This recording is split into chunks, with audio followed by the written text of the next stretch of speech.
Okay, so part two, the layout operations. As we talked about, the layout has been built for operations. This is what the layout's all about. This is a large layout. It takes a lot of people to build it and a lot of people to operate it. And frankly, I'd be pretty lonely if I tried to do either one of those things on my own. So we started operating the layout basically 3 years after it was built, or started, I should say. It started in 2012 when the house was built, started operating in 15. And as I said, the staging yard has been moved 4 times over that course of 6 or 7 years here now. Timetable and trainer order. I'm not going to talk a lot about that because most of you know as much about that as I do. We use car card waybill, 4 cycle waybills, 4-to-1 fast clock. And we use a cordless phone system right now, VTech, like you have in your house kind of idea. And there's our operating positions. Usually we have 10 to 12 people operating the layout, not including the host team. Dispatcher, operator, Nelson Yardmaster, which is a non-throttle position on my layout. He's the manager. And then he bosses the 2 yard switches around, one at the east and one at the west. And then the staging yard on the east side of the layout, as we talked about before, is an active staging yard, and then a bunch of road crews. We typically run single person road crews. We do pair up people from time to time for the more complicated switching ones. Or if we have newer people to the layout, people with limited operating skills, we'll pair them up with somebody else because we want them to have fun. We don't want them to get all stressed out at the end of the day. And we run usually about 20 trains. So we're going to go through a little bit of the paperwork here first, just to give you a bit of an idea. So this is our timetable. It's gone through probably half a dozen changes over time. You can see east staging up here, working through the Nelson at the division point, and then through to the temporary staging yard down here. The orange section is the future section of the layout. So this timetable is designed for the eventual entire layout, and we just keep editing it as we go. Basically, the blue on east staging and the green on west staging, just keep that in mind. We'll talk about what that means later. There's Castlegar right there on the timetable, and you can see here, there's a bunch of trains going in and out. That's what I was talking about. Those trains are going in and out of the Roslyn sub. And there's a low-tech schematic that primarily is for the dispatcher. So east staging on the left, west staging on the right. The layout's basically linear. It's just a big linear layout at the end of the day. Yeah, but it gives the dispatcher staging capacities for meets and stuff like that. So Bill Dixon did the train sheet or dispatcher sheet for me on the old layout and very kindly offered to do it for the new layout. So this is what it currently looks like. Same format as the timetable with east staging up here, west staging there, and the gray shaded stuff is the future stuff. This particular version also has the subdivisions on it, the Roslyn sub and Slocan and Phoenix sub as well. We don't use this part of the sheet right now, so we actually cut it off for our operating sessions. And some of the paperwork, terminal clearance form and Form 19, these were designed by Anthony Craig, my cousin, and we have them commercially printed in pads. A whole group of us purchase these things in bulk so that we can use them on the layout. Train instruction sheets, these are definitely not prototype, but when you're operating on a layout, unless you've been there a bunch of times, when you're assigned a train, often you don't really know that much about what it's supposed to do. So we've written these things. We've used them for years and years and years and tweaked them a lot. The one on the left is the Kootenai Express, which is one of the 2 scheduled passenger trains. So relatively straightforward. Bunch of station stops. It may handle an express car in Nelson, pick up one or drop one off, something like that. Otherwise, it's a pretty straightforward train. And as all of you know, in the timetable and train order world, the only big thing for this train, if it's a superior train, is don't leave the station before you're supposed to. Other than that, away you go. So it's a good introductory train for folks that aren't that familiar with the layout or operations. The one on the right is the Slocan turn, which is a more complicated switching train. And so again, here it's just a whole bunch of descriptions of what it does. And because this train goes out and back, it has orders to go out. And then when it's finished, it has to OS the dispatcher and get new clearance and orders to go back to Nelson and beyond again. And again, there's those colors. Again, keep that in mind for a minute. And on the left, we use the car card and waybill system, which we've used for years and years and years. But I found that some people actually like to transpose those car card information or waybill information onto a switch list. and then they just put the car cards away for the moment. And I actually kind of like this idea. So Ken Rutherford designed and produced these switch lists for me. So we actually have these available on the layout now for those that prefer to do that. We give them a little bit of time. You can write it your own switch list and then just put the car cards in your apron and deal with them later. The train register, which isn't really a prototype format type document, but we need those for the purposes of managing trains around the layout. So those are stationed obviously at all the register locations. So here's these colors. To help people understand the layout from an operations point of view, basically the branch lines and the staging yards are all color coded. So when you're looking at those waybills, you see them here in the upper left-hand corner.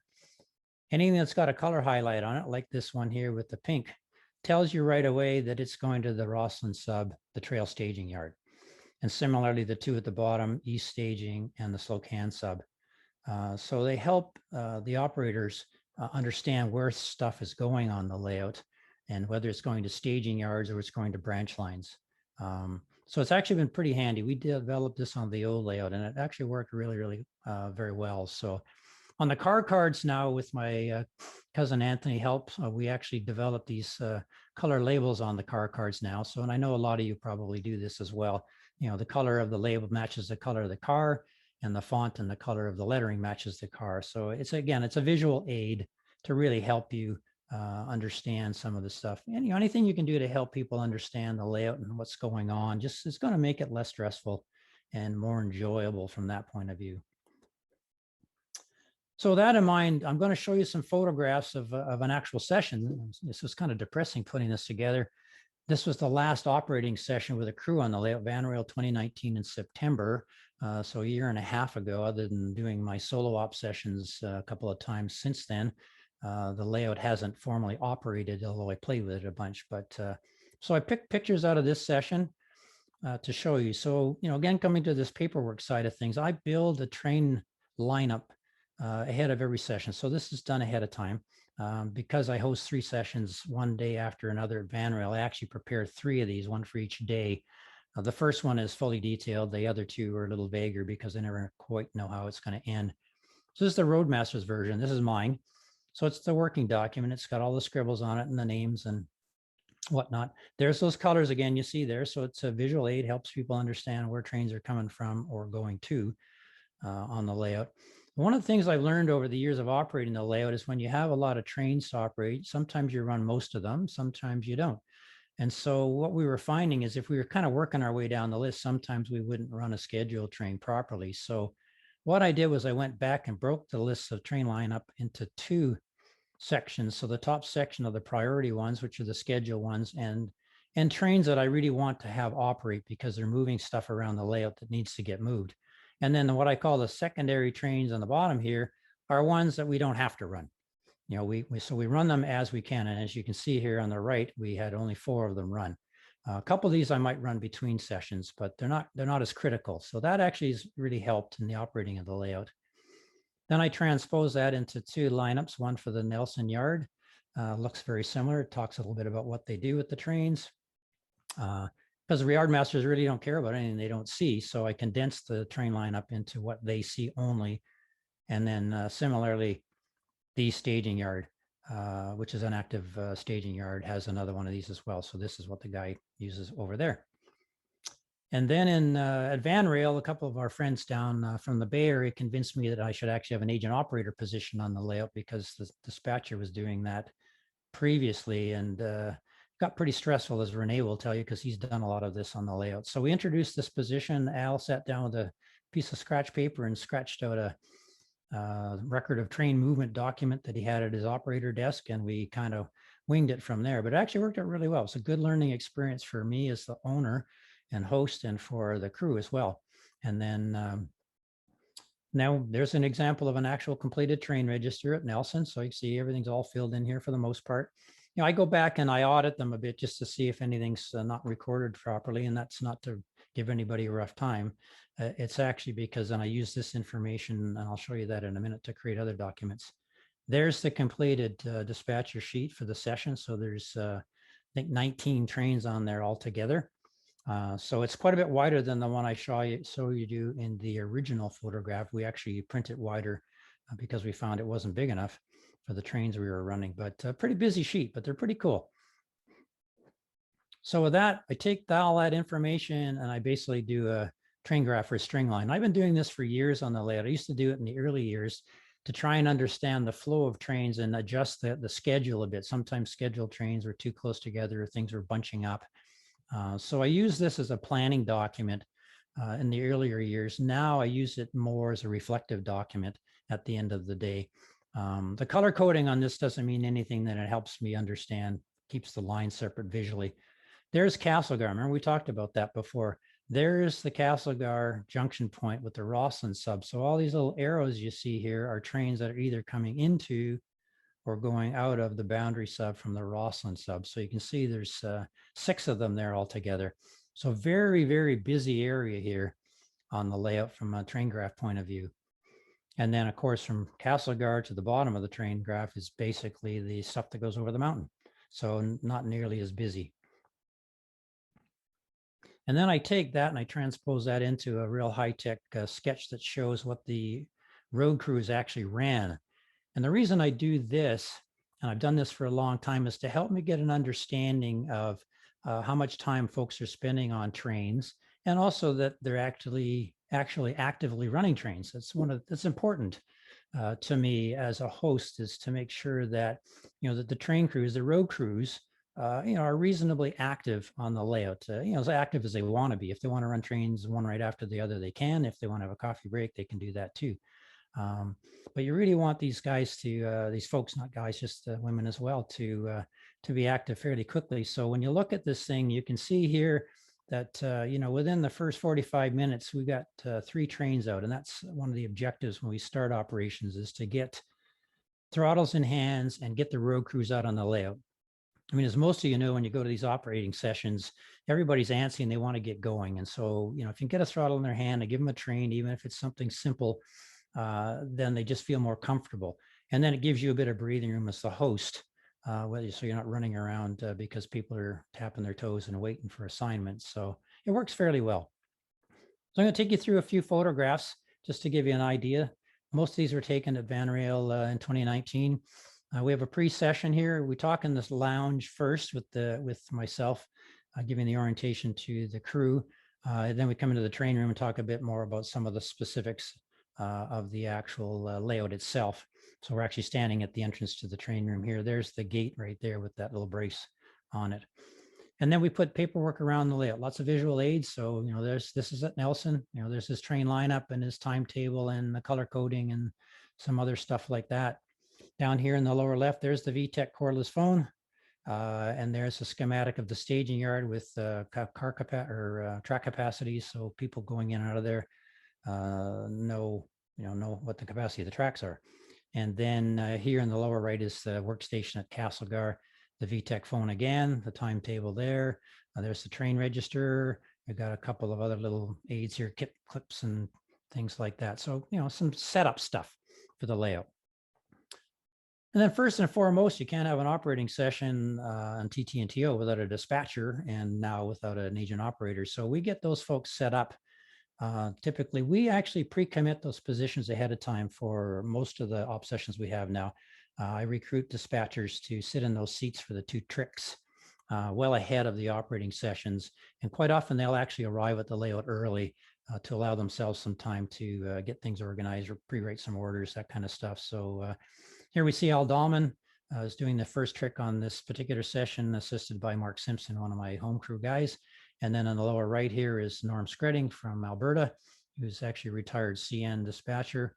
He's sitting on the agent operator desk, and then these 2 folks will change positions for Trek 2, which is typically at lunchtime. So, we get them up, they're getting organized. Then we get the yard guys going because, again, tackling a yard is not an easy thing to do, particularly if you're not familiar with the layout. So we want to get these guys over into the yard, get them comfortable, understand the layout of the yard. We've typically staged a couple of trains in there just to kind of give them a running start. Typically, one of my host team will go over and work with the yard crews while I'm talking to the road guys so they can spend some time understanding the yard and the layout of it and this kind of thing. So again, we have the two switchers in Nelson Yard and the yard master, and these guys, they keep pretty busy. It's pretty much a full-time thing. Lower right-hand corner, here's Jared, who's a frequent visitor from Northern BC to the layout. And he was actually doing the yard master in one of the sessions for the east staging yard there. And that's about a 75% job. So not quite as intense, but still. And then just a few pictures around the layout. So I just get a bit of a sense. We got Don Morenzi here doing some switching in the frame siding. There's a little bit of a pole yard here, and it connects with the Slocan area over here. And then I've forgotten this fellow's name off the top of my head. My apologies. Doing some car card checking. He's actually coming off the Slocan branch line here. And so he's checking stuff before he heads out onto the main. And then there's Castlegar again in the lower left-hand corner. If you have a switching job over here, you're a busy guy, not because there's that much switching, but because this is the main line running by. So all the mainline trains are going through here and off at the junction with the Rosslyn sub. So you got to get out of the way when trains are coming in and out of the Rosslyn sub, either through here or through the Y track over here. So you're constantly dodging trains and watching that schedule all the time while you're working over there. So it's a fun job. A lot of people enjoy that. And here we see Larry up in the upper right-hand corner. He's actually running the pasture train. It's holding just behind him there in Castlegar. And he's just waiting for his scheduled departure time before he heads off. And there's Larry again. That's that same pasture train coming out of the staging yard, which is just around the corner behind his hat, coming across the lift out section there over the door and heading into the scenic part of the layout. These pictures were taken in 2019, so the scenery wasn't done yet. And then the lower right, we have Jim here bringing one of those coal trains out of the Rosslyn staging yard. That would be equivalent to the empty version of the one you saw on that Tagham Bridge in that prototype scene. And then a couple of areas of layout we really didn't see. The upper left-hand corner, we've got David switching the temporary Slocan City Mill and barge location switching area. This is a temporary, it's about 8 feet long. This will eventually be torn out and replaced by, by the actual proper structure, but it just gives the guy something more interesting to do when you're running the Slocan turn. And down here in the lower part of the picture, that's the Rosslyn staging yard. That's 6 tracks in total, because there's a lot of traffic going in and out of there. And there's some of those little ore cars you saw on that black and white photograph earlier on in the session. This is where they end up. They end up in the Rosslyn Trail area at the smelter. And then over here in the lower right, we've got Larry doing some switching again on the GN line. That's that branch line or that GN subdivision line, which is a fun one because it's kind of all on its own. It's a bit like dark territory because when you're on there, you're not part of the CPR until you get to the junction. So, and I would be remiss without saying thank you, obviously, to all the helpers for the layout. As I mentioned, it's a big one, and I would never be anywhere near where I am or to have the quality of the layout that I have if these folks weren't all helping me. So upper left-hand corner, of course, my wife, Margot, and most of my regular crew will tell you they actually come to my layout to help me more because she gives them treats than actually working with me at the end of the day. But we have a lot of fun helping, getting helpers working on your layout is essential for me. But it also satisfies that social need of the hobby that we all enjoy, getting together and accomplishing sometimes more, sometimes less, and ribbing each other all the time. So down here in the lower left, that's my 5-year-old granddaughter, Ren, who was here last week helping me stage trains around the layout to take all the pictures that were in this session. So that was very helpful. Renee upper right, who does all the backdrops, and Chuck down here doing some of the framing. Ken Catlin, who's been active on both layouts for years and years. And we got John Green up here, Brian Pate, who many of you know, did some of the modeling for the layout. There's a lot of his freight cars on the layout right now as well. Bill Dixon down here, who you know from Central Hobbies, my tech guy, because I don't understand that stuff at all, as anybody will tell you. So he does decoders and programming and has a lot of equipment on the layout as well. And our current superintendent, Mr. John Martin, who's doing a bunch of painting, his area of specialty, but he actually does do more on the layout, contrary to what people believe. We actually do have him do other things as well, but all a big part of the layout from that point of view. So talked really fast, so hopefully we could get through this quickly. Closing shot there of a train going over the Kootenai River a little further down from the finished part of my layout. There's my website, there's my email address, and with that, I will stop talking, take a breath, and I'll turn it back over to Burr. Yeah, thanks, Scott. One question I had for you is, what's the size of the train instruction card and their operator clipboard? The clipboards are those smaller ones that you see. I'm going to call them probably what's a half an 8.5 by 11? It'd be like a five by kind of 5 inches by 10 inches kind of size. Yeah, 5 by 8, something Yeah, like, yeah. yeah, it's basically So half you of an 8.5 can by you 11. you fold it in half, and that's the size of the clipboard. Yeah, all the paperwork. In fact, on those clipboards, they didn't mention it, but we actually do reduce copies of the timetable, reverse them, and stick them on the clipboard so you can see them from the back of the clipboard because they're Yeah, because they're clear plexiglass. That works okay, but the print's actually quite small.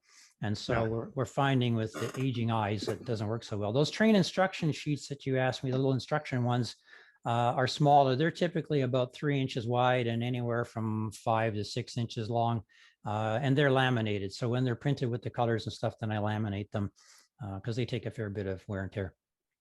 Were you inspired to do a Canadian railroad because did you live up in Canada at any time in your life? Yeah, I'm actually Canadian born and raised, but the reason I model the Canadian Railway, I forgot to mention this reason specifically. My father was active in the hobby, so that's how I actually got into the hobby when I was a child. And in my teen years, he and I had a fictitious railway or set of railways, but they were loosely based on the Kootenay-Monashee area of British Columbia. And so that's how I got my love for this particular area. And then as I went into my previous layout, I started to get more interested in being more prototypical. And in this layout, I'm obsessive about being prototypical. So, but that's essentially how I got into it. Scott, talk to me a little bit about the turnout control, especially on the upper and lower decks and being able to reach back in or however you do that. Yeah, it's a good question. So when we started the layout, we started at the lower deck. So everything was kind of at that 44 to 41 inch level. So you could reach it all quite easy. So as you probably noticed in the photographs, I have a lot of those caboose industry ground throws. And they're an example of what I call function, not fashion. They function well, they work well, they're pretty durable, and they look like crap. But I don't really care about that at this stage of the game. I wanted them to work because an operating layout, it's more about whether it works or not. So the whole layout up until recently was done using ground throws. When I got into the upper deck, to answer that question, the Farron area at 67 inches above the floor, I don't know whether you noticed in those photographs I have, but there are control panels up there. So all the turnouts in the Farron area are tortoise machines, and we have control panels built into the fascia up there to run all of those machines. I had control panels printed on Lamacoid, like sign material, and then there's just toggles on them as well. And then in Castlegar and Slocan, where the two big Ys are that join with those two branch lines, you can't reach some of those distant turnouts when you're on the opposite side of the backdrop, basically. So we powered all the turnouts in those two areas, again, using tortoise machines. Those two areas we use push buttons, and I can't remember the manufacturer, but because you can operate the turnout from more than one location, we had to use push buttons and not toggles. We put those in a few years ago, and that's worked out fairly well. The rest of the turnouts remain operated by ground throws. In Nelson, we're going to be doing some of the back turnouts with powered switch machines in the not too distant future. That'll probably be a fall project. Engine servicing facilities. Do you have any? I don't recall going through specific locations that where you do engine servicing. I think with Mike Chandler as your assistant there, I would expect so. Yeah, so yeah, the servicing on this layout is all done in Nelson at that diesel shop. There's there's a sand house and all kinds of stuff. And the two run-through tracks in the diesel shop are for light servicing for the locomotives. So everything down there was done in Nelson prototypically. And then the next division point was Penticton further over in the Okanagan Valley, which also has some a roundhouse and some facilities. But all this sea liner stuff and the train masters were serviced in the shop in Nelson prototypically, and we'll do that on the layout as well. Just to expand on Jack's question, Mark Dance had an article, I think it was in Model Railroad Planning, about his locomotive servicing in this same shop. And That is correct. I wanted to encourage you to prepare a 20-minute clinic on how you do the engine servicing, the car clean out. I mean, it's sort of the process of managing the railroad in that major yard. I think it'd be really interesting to all of us.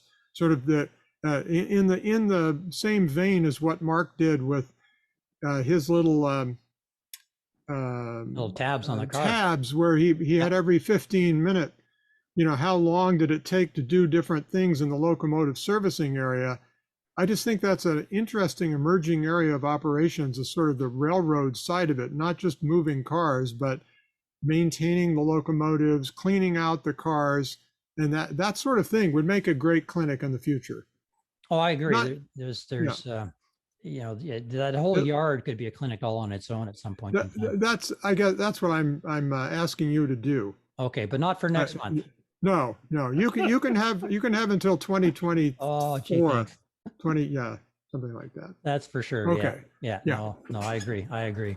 But it's just really interesting.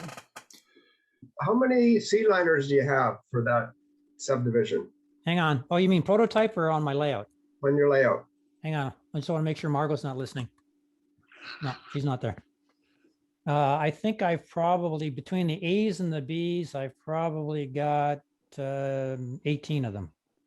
Really? You got lots.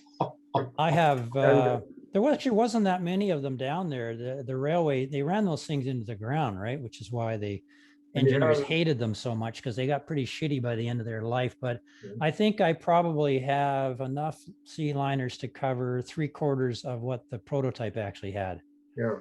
down there. Good. Yeah, those are They're great nice models. I mean, locomotive. they've been really nice. And Bill Dixon's done a bunch of TLC on them. So half Are of them they have, the Proto 1000s? yeah, they're the proto ones. Yeah. Yeah. And how about the Jeeps? The Jeeps are also the proto Jeeps. Those are the ones with the gear problems that some of you probably had similar Mhm. experience with. They've all been Are they regeared. all Tuscan gray or some action red? Oh no, Tuscan no gray. action red. Tuscan gray in 1960. Yeah. Yeah, block lettering, Tuscan and grays. The No schemes of the script. layout. There's a couple of script ones wandering around more as infield. They're kind of backup in case I have a problem. Change them. Yeah. Yeah, the bulk of the locomotives are train masters. There's I think 5 or 6 of those on the layout, the big train masters. Then there's the C liner AB sets, and then there's what we call the baby train masters, the Bachmann ones, because Rapido hasn't brought theirs out yet. God forbid when they bring them out, I'm going to have to go rob a bank to pay for them all. And then a few Jeeps and a couple of Alco S4s for switching. They didn't use any 1200s, SWs 1200s, or They did very briefly. Yeah, they had them in the Nelson Yard very briefly, but not for any length of not- time. yeah, Typically, mostly the S4, yeah. yeah. They use the S4s to switch the yard a lot, and even out on the line. The ore trains out of Kimberley, I guess, are you modeling those? Well, they come in through the East Staging Yard, so yeah, Okay. so they'll come through on in through the East Staging Yard onto the And layout. what are you using for the ore cars for those? The ore cars are Walther's cars and roundhouse cars at this stage. The CPR cars themselves were actually quite unique. Yeah, they were. Yeah, Rene Gorley actually did drawings for one of those ore cars, which we printed at Shapeways many years ago. It's extremely fragile and really hard to weigh. But we'll come back and visit that again now that technology is better. So for now, we use the roundhouse ones and the Walters ones for the ore. And then for coal, we use a mixed bag of Otis cars and Athearn 2-bay and 3-bay. It's probably a third of the equipment on the layout is not mine. It's either been given to me like Brian Pate or loaned to me like Bill Dixon, or that I've been given through estates and that kind of thing. So I'm very thankful for that, because it's I think right now Bill Dixon got a bee in his bonnet and counted cars just before Van Rail in the layout. And there's 350 freight cars on the layout. And at the time, the main line was only 330 feet long. So it was actually 1 freight car per foot for the entire main line. That's a lot of stuff to cover in one presentation. That was a great job, Scott. Thank you very much. Oh, It's a I'm really glad. impressive piece of art and work. Yeah. There's lots of people on this call that were helpers for the layout. I wish I'd had time to thank them all, but Well, a lot of them commented on how much they liked your presentation, so that's good. well, I Um, haven't, we haven't had work sessions on the layout for, Right. for over a year. So a lot of this Right. stuff's brand new, even to the regular guys. So Yeah. Scott, the question I had was, what were all the commodities that came in on the East End ore barge, the car barge? Was that just ore, or was there other freight? good question. No, that it wasn't just ore. The picture that I showed of the ore dock was the source for the ore cars that came into that barge slip at Proctor. They also had another barge that went up the lake, and on the opposite side of the lake from that mine, a little further up, was a community called Caslow that was originally the eastern terminus for the Caslow and Slocan Railway that went over the mountain range. And so Caslow had a little bulk fuel and a freight house, some of those general kind of things. And originally the line went up into the mountains to Zinkton and Cody and whatnot. And a lot of the ore came down out of the mountains from that area as well. And then the barge also went all the way up to the end of the Kootenay Lake to a place called Lardo, which was the southern end of another branch line that the CPR had up there. And they did a lot of lumber operations up there. They had a pole plant up there, a tie operation, that kind of thing. So the commodities coming out of that barge would be the ore from the mine, and then bulk fuel coming and going, some stock cars with ties in them, some pole cars for the poles, a little bit of lumber. I mean, lumber and minerals are the big drivers for the Kootenay area for sure. So there was actually and prior to 1930, the main line that went to east or south down the lake didn't exist. That barge slip in Proctor connected to another 3-track barge slip on the far southern end of the lake and carried on over to Cranbrook. So the main line had a big chunk missing, and it was a barge operation until 1930. Of course, that's So in your area, would they have brought these various commodities in at Proctor, taken them to Nelson, and then put them on east and westbound mainline trains? yes. Yeah, there's a train out of Yaak, which is further east, and the train coming back from Yaak would switch the barge stuff, grab it all, and take it back to Nelson, and then they would classify it there, which is what we did. Right. Yeah. Right. Great. Yeah, Yeah. I look forward to doing that someday. Yeah, well, we introduced that just before Van Rail, although the barge slip that you saw in the pictures hasn't been installed yet. Yes. And then similarly, we'll have the barge operation in Slocan City in over by the dispatcher's Sure. office. That's a 2-track barge. Sure. So we'll have 2 barge operations on the layout, which it's a Right. really neat dimension. They're a lot of fun. So Definitely. yeah, it'll be good. Well, you have a barge in your layout. Yeah. Yeah. And I'm planning to build another one Well, there you because go. we had the Alaska Hydro train that went out of West Seattle. So okay. we need to serve that as well as the Victoria barge on the Milwaukee.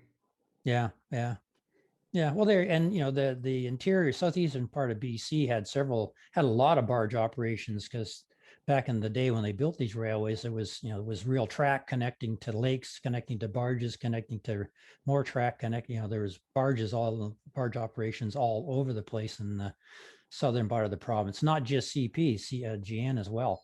That's right. They were huge. The one on the Slocan Lake ran into the 80s. I actually had the opportunity to ride that barge in the 80s from one end of the lake to the other.